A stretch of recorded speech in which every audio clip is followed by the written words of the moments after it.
Yo semua, balik lagi bareng gue Vian Rafe. Dan seperti biasa gue bakalan lanjutin alur cerita yang sebelumnya pernah gue upload.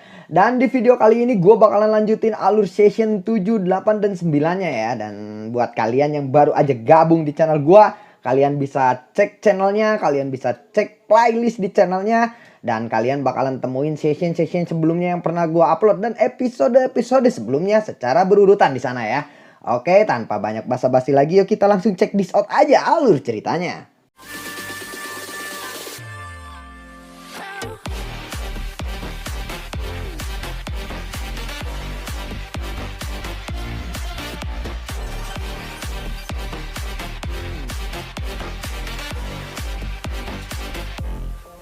Di episode sebelumnya, kelompok Xiaoyan telah memasuki lubang spasial untuk pertama kalinya.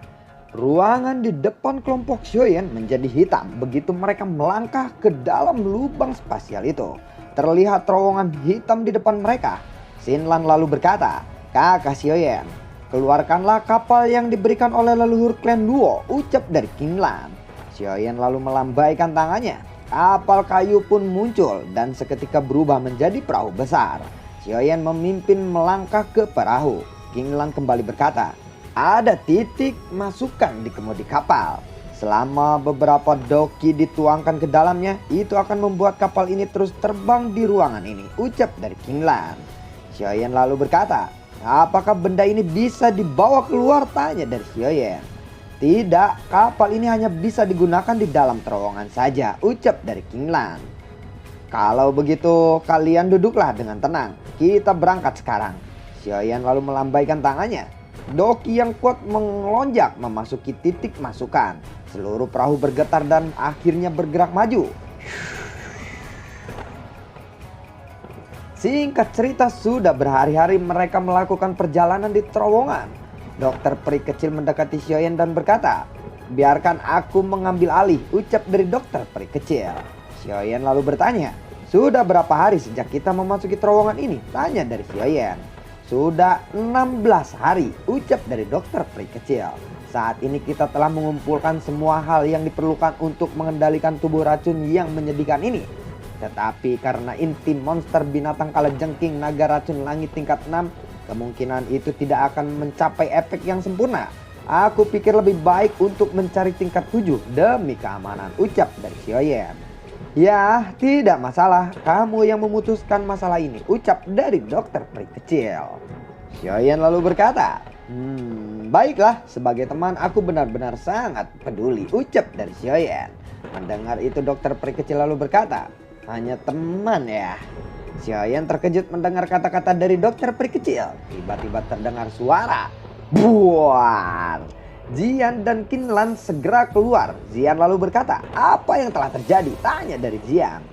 Xinlan lalu berkata, "Dinding ruangan di sekitar sini belum sepenuhnya diperbaiki. Kekuatan eksternal telah merusak keseimbangan di dalam terowongan," ucap dari Xinlan. Xiaoyan lalu berkata, "Tidak akan terjadi apa-apa bukan?" tanya dari Xiaoyan.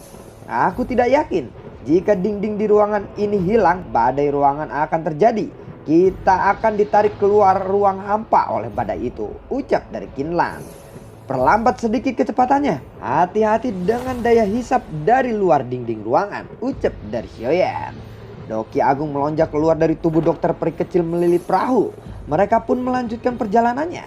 2 hari telah berlalu. Perjalanan mereka lancar tanpa ada hambatan setelah itu. Sampai akhirnya badai terbentuk dari kekuatan spasial berwarna perak menutupi seluruh terowongan. Melihat itu Xinlan berkata, "Badai terowongan." Dokter peri kecil lalu berkata setelah mendengar kata-kata dari Xinlan, "Apa yang harus kita lakukan sekarang?" tanya dari dokter peri kecil. "Kita harus menerobos badai ini. Seharusnya kita akan tidak jauh dari pintu keluar. Selama kita bisa mencapai pintu keluar, kita akan bisa melarikan diri dari badai ini," ucap dari Xinlan. Xiaoyan lalu berkata, "Dokter peri kecil, bersiaplah. Lindungi seluruh tubuh kapal. Aku akan mengontrol kecepatannya," ucap dari Xiaoyan. Dokter peri kecil lalu mengangguk. Majestic Doki melonjak keluar dari tubuh dokter peri kecil membentuk ular piton ungu raksasa. Piton raksasa itu membungkus seluruh kapal. Xiaoyan lalu berteriak, "Zian, Xinlan, berpegangan." Xiaoyan lalu melambaikan tangannya. Doki yang kuat dituangkan ke dalam kapal ruang angkasa. Kapal pun melesat secara cepat. Shung. Kapal pun memasuki badai. Buar. Tubuh piton energi mulai menunjukkan tanda-tanda menjadi ilusi. Melihat itu Xiaoyan segera berteriak, "Xian, bantu dia!" Xian segera membentuk segel tangan. Gelombang cahaya berwarna ungu melonjak keluar dari tubuhnya. Tubuh kecil Xian tumbuh dengan cepat. Xian lalu berkata, "Roh kondensat." Sebuah cahaya ungu ditembakkan dari atas kepalanya, membentuk roh bintang misterius yang sangat besar. Roh bintang itu meraung. Suaranya berubah menjadi gelombang sonik berwarna ungu menyebar ke segala arah, menekan kekuatan dari badai. Kinlan lalu berteriak, "Kakak Xiaoyan, kita akan mencapai pintu keluar." Doki hijau giok keluar dari tubuh Xiaoyan, mengalir ke bagian dalam kapal dan menyebabkan kecepatan kapal meningkat. Kecepatan kapal luar angkasa baru saja meningkat. Kekuatan hisap yang dipancarkan badai melonjak sangat tinggi. Xiaoyan melebarkan sayap tulang dan dengan cepat pergi ke belakang kapal untuk mendorongnya. Ya! Kapal pun berhasil keluar lalu dengan cepat menjadi lebih kecil dan akhirnya mengungkapkan 3 sosok di atasnya. Lingkaran cahaya perlahan menghilang. Dokter peri kecil segera berkata, "Di mana Xiaoyan? Kenapa dia tidak keluar?" Tanya dari dokter peri kecil. Pada saat ini Xian kembali menjadi seorang gadis kecil. Xinlan lalu berkata, "Jangan khawatir, kakak Xiaoyan telah berhasil keluar dari terowongan," ucap dari Kinlan. "Lalu di mana dia?" tanya dari dokter peri kecil. Tampaknya posisi terowongan telah berubah. Sepertinya dia dikirim ke tempat lain di daratan tengah. Di mana tempatnya? Aku tidak tahu, ucap dari Kinlan. Sementara Xiaoyan terlempar ke gunung kuning kemerahan, pakaiannya compang-camping dan darahnya menutupi tubuhnya. Xiaoyan mengeluarkan pil obat dari cincin penyimpanannya dan perlahan memakannya. Xiaoyan bergumam, "Selama aku memulihkan sedikit Doki, aku akan dapat menyembuhkan lukaku. Semoga aku tidak bertemu dengan binatang ajaib yang berkeliaran di sini," gumam dari Xiaoyan. Karena Xiaoyan sangat kelelahan, dia perlahan menutup matanya. Saat Xiaoyan kembali terbangun, dia menyapu sekelilingnya. Dia sudah berada di dalam gerbong. Dengan kata lain, dia ditemukan oleh seseorang. Jejak darah di seluruh tubuhnya sudah menghilang. Bahkan jubah hitam compang-campingnya telah diganti oleh seseorang. Saat ini dia mengenakan pakaian linen. Tirai kereta terbuka. Seseorang pria paruh baya muncul di depan mata Xiaoyan. Pria itu lalu berkata, sepertinya kamu sudah bangun." "Awalnya kami menemukanmu di rerumputan. Kami pikir kamu sudah mati. Setelah melihat lukamu, tapi tidak disangka kamu masih hidup. Aku Han Chong dari klan Han, kota Tianbei," ucap dari pria itu. Diketahui nama orang tua itu adalah Han Chong. Xiaoyan lalu berkata, "Han Chong, terima kasih telah menyelamatkanku," ucap dari Xiaoyan. "Tidak masalah, sudah seharusnya kita saling membantu. Selain itu hanya ini yang bisa aku lakukan. Aku tidak mengerti tentang lukamu. Jika kita tiba di kota Tianbei, aku akan memanggil seseorang alkemis untuk membantu merawatmu," ucap dari Han Chong. Xiaoyan hanya tersenyum. Xiaoyan bertanya, "Han Chong, apakah ini daratan tengah?" tanya dari Xiaoyan. Han Chong lalu menjawab, "Iya betul, ini wilayah utara daratan tengah. Apakah kamu bukan berasal dari daratan tengah?" tanya dari Han Chong. Xiaoyan pun menceritakan secara singkat kepada Han Chong. Setelah mendengar cerita dari Xiaoyan, Han Chong selalu berkata, "Jadi kamu bertemu badai terowongan ya? Tidak heran lukamu begitu serius," ucap dari Han Chong. Xiaoyan lalu bertanya, "Bolehkah aku tahu di wilayah mana Menara Pil berada?" tanya dari Xiaoyan. "Menara Pil berada di wilayah tengah daratan tengah." "Saudara Xiaoyan, kamu harus tinggal di kereta sedikit lebih lama. Jarak kota Tianbei masih cukup jauh. Jika ada sesuatu yang kamu butuhkan, panggil saja aku," ucap dari Han Chong. Han Chong pun pergi. Xiaoyan menghela napas panjang. Dia segera membentuk segel tangan pelatihan dan perlahan menutup matanya. Beberapa hari kemudian Xiaoyan membuka matanya. Dia membuka tirai kereta. Terlihat kereta yang ditarik binatang ajaib seperti banteng hitam. Xiaoyan melihat ke arah kedua sisi gerbong. Banyak manusia yang sedang menunggangi kuda. Tiba-tiba terdengar suara anak kecil. Kamu benar-benar selamat ya, ucap dari suara itu. Suara itu berasal dari mulut seorang pria besar yang tidak jauh dari sana. Pria besar itu mengendarai kudanya ke depan dan datang di depan Xiaoyan. Dia kembali berkata, "Anak kecil, namaku Gui Tao. Orang-orang memanggilku hantu tua. Aku adalah orang pertama yang menemukanmu di gurun utara," ucap dari Gui Tao. Xiaoyan lalu berkata, "Terima kasih, tetua," ucap dari Xiaoyan. "Aku akan melindungimu sepanjang perjalanan ini. Kamu harus lebih banyak berlatih.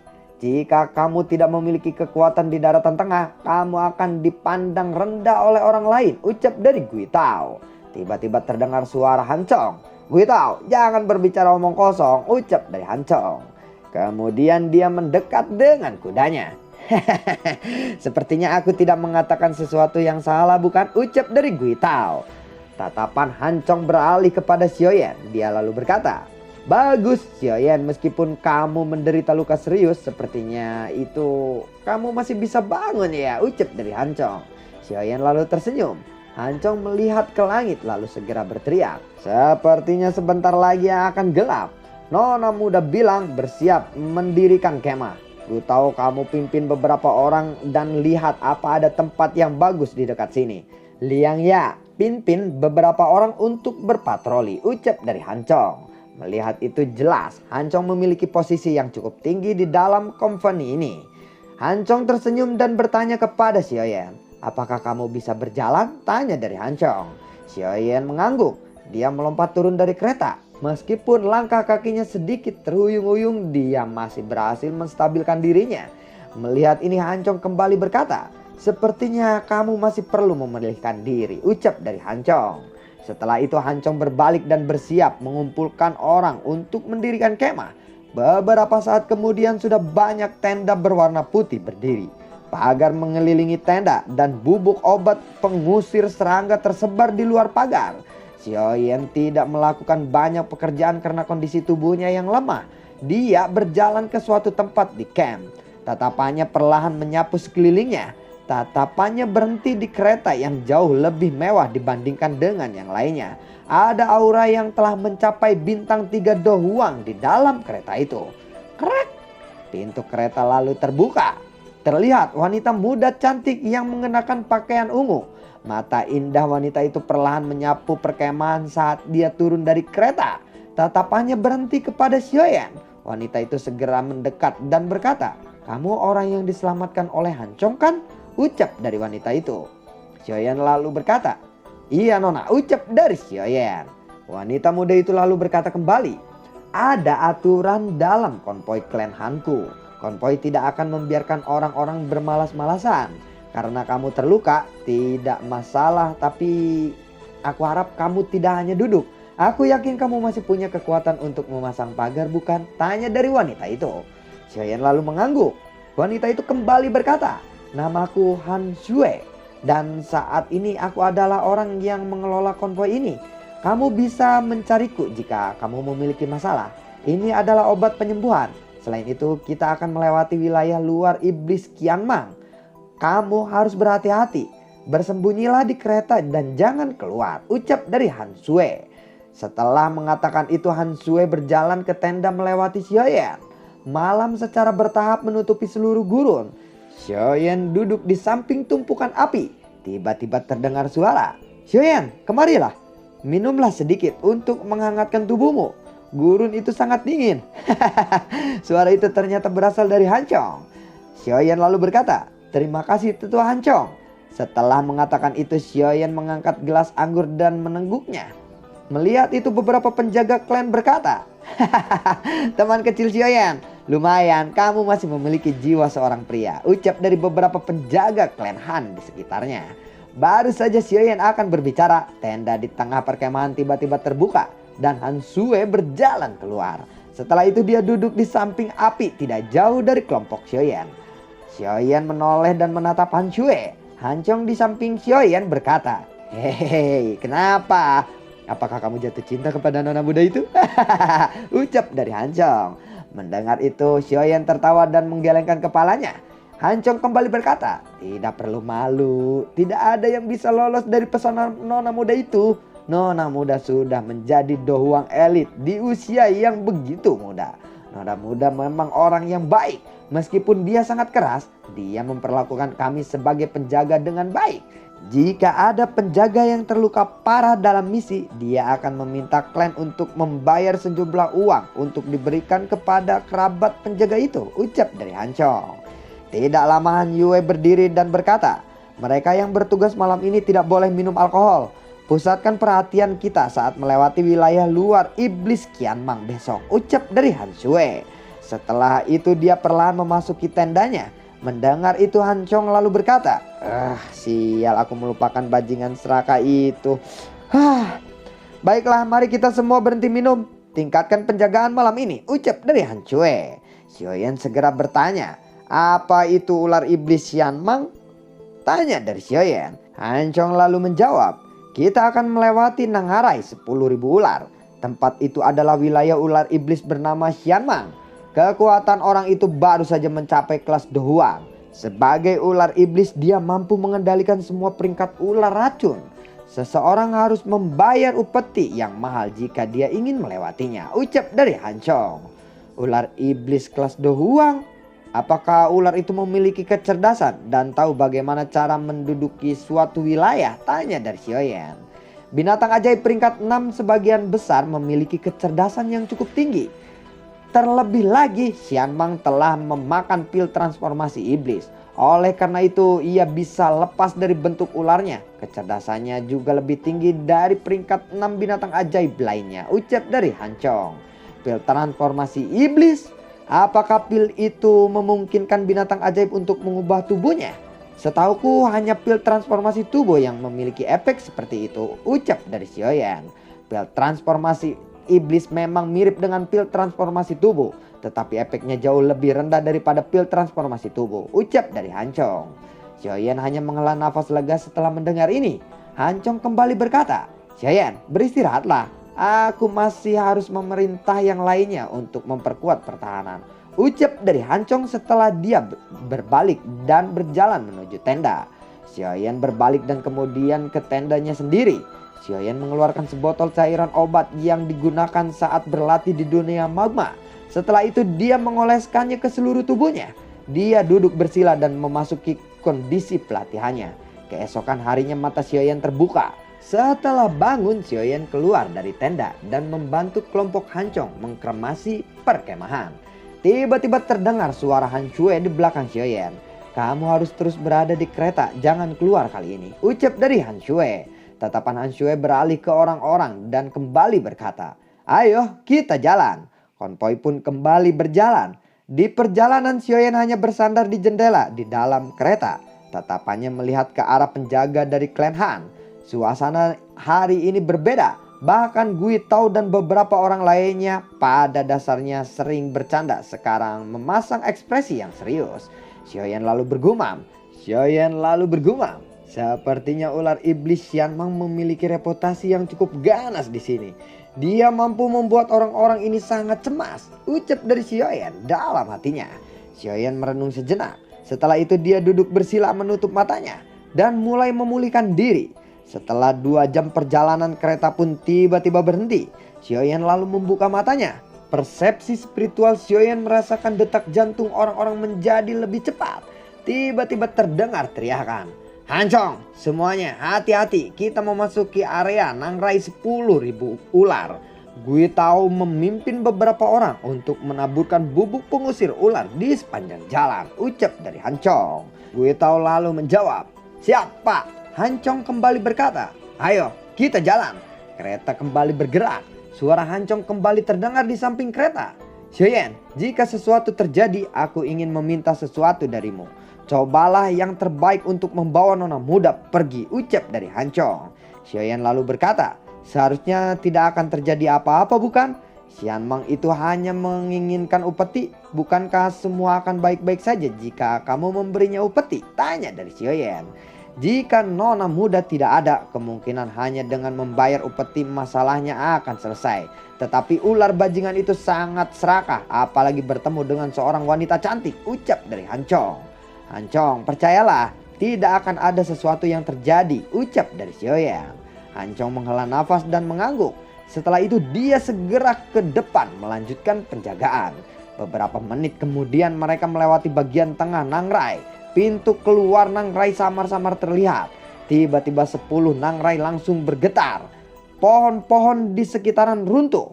Melihat itu Hancong lalu berkata, "Sial, kita sudah ketahuan. Tingkatkan kecepatan kita." Baru saja mereka meningkatkan kecepatan, tiba-tiba banyak sosok besar menghadang. Melihat itu Hancong lalu berkata, "Hah, sialan, ular besar yang terhitung jumlahnya menghalangi jalan mereka." Tawa aneh tiba-tiba terdengar. Sekelompok orang bodoh berpikir bisa melewatiku. Segera sosok hitam hijau dengan cepat terbang dan turun dari atas Nangrai. Anggota tubuh orang itu dipenuhi dengan sisik hitam hijau. Sosok itu adalah Xian Mang. Xian Mang lalu berkata, "Kalian semua harusnya tahu aturanku, bukan?" ucap dari Xian Mang. Mendengar itu Hancong segera berkata, "Tentu saja kami tahu tentang itu, Komandan Xian Mang. Kami adalah konvoi klan Han dari kota Tianbei. Ini adalah hadiah kecil. Aku harap komandan akan menerimanya," ucap dari Hancong. Xian Mang mengulurkan tangannya. Sebuah kekuatan hisap menarik kartu kristal dari tangan Hancong. Xian Mang berkata, "Hahaha, tidak buruk, ucap dari Xian Mang. Hancong lalu kembali berkata, "Kalau begitu bisakah komandan membiarkan konvoi kami ini lewat?" tanya dari Hancong. "Tentu saja." Jari Xian Mang tiba-tiba menunjuk ke kereta tempat Han Shui berada. "Tetapi tinggalkan dia," ucap dari Xian Mang. Mendengar itu Hancong segera bertanya, "Apa maksud komandan?" tanya dari Hancong.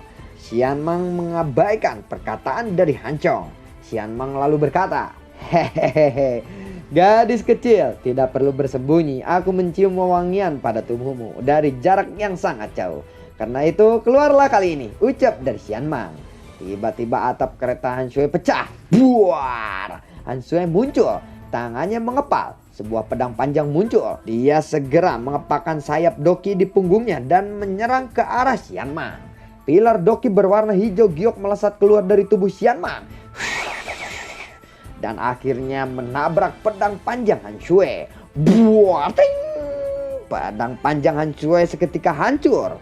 Melihat itu Hancong segera berteriak, "Komandan Xia, jika kamu menyerang kami, kepala klan Han dan sesepuh tidak akan melepaskanmu," ucap dari Hancong.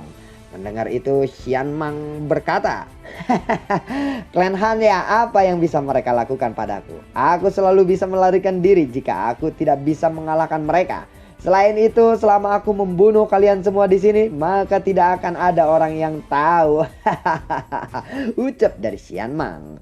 Setelah itu mulut Xian Mang mengeluarkan suara mendesis. Ular berbisa yang tak terhitung jumlahnya menembak ke arah konvoi. Sebelum ular-ular itu mendekati konvoi, bola api yang tak terhitung jumlahnya muncul menabrak semua ular-ular itu. Buar! Semua orang terkejut melihat itu. "Wah, apa itu?" tanya dari orang-orang.